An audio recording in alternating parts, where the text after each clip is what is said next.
காலபைரவன் கதை. காலத்தின் கடுஞ்செயலான உருவம்.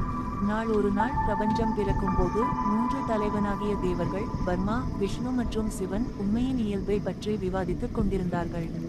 பர்மா, படைப்பின் கடவுள், தனது சிருஷ்டி சக்தியில் மிக்க பெருமையுடன் பேசினார். நான் தலைவன் என்றார் அவர், எனக்கின்றி எதுவும் உருவாகாது. நான் துவக்கம். தன் வலிமையை காட்ட அவர் 5வது தலையை உருவாக்கினார், எல்லா திசைகளையும் மேலே பார்க்கும் வகையில். அவர் பொய்களை பேசினார், அவரின் அகந்தை மோதல் மேகம் போல் பெரிதாகி போனது. சிவன், மாற்றத்தின் கடவுள், அவரை எச்சரித்தார், அகந்தையை விடு. ஆனால் பர்மா கவனிக்கவில்லை. அப்பொழுது ஒரு அற்புதமான மற்றும் அதிர்ச்சியூட்டும் சம்பவம் நடந்தது. சிவனின் 3வது கண்களில் இருந்து ஒரு தீயான, கருப்பான, ஒளி துள்ளும் உருவம் தோன்றியது. அந்த உருவம் கடுமையானது, பிரம்மாண்டமான தீயால் பிரகாசித்தது.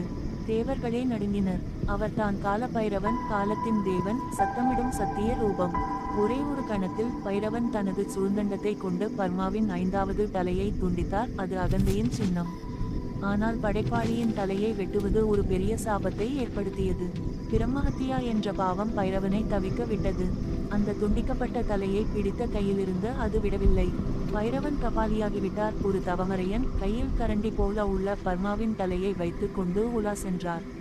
அவர் உலகமெல்லாம் திரிந்தார். காடுகள், கோயில், நகரங்கள், புனித நதிகள். யாரும் அவரின் கண்களில் நேராக பார்ப்பதற்கு துணியவில்லை. யாரும் அன்னதானம் செய்ய விரும்பவில்லை. இறுதியில் அவர் புனிதமான காசி நகரத்துக்குள் வந்தார்.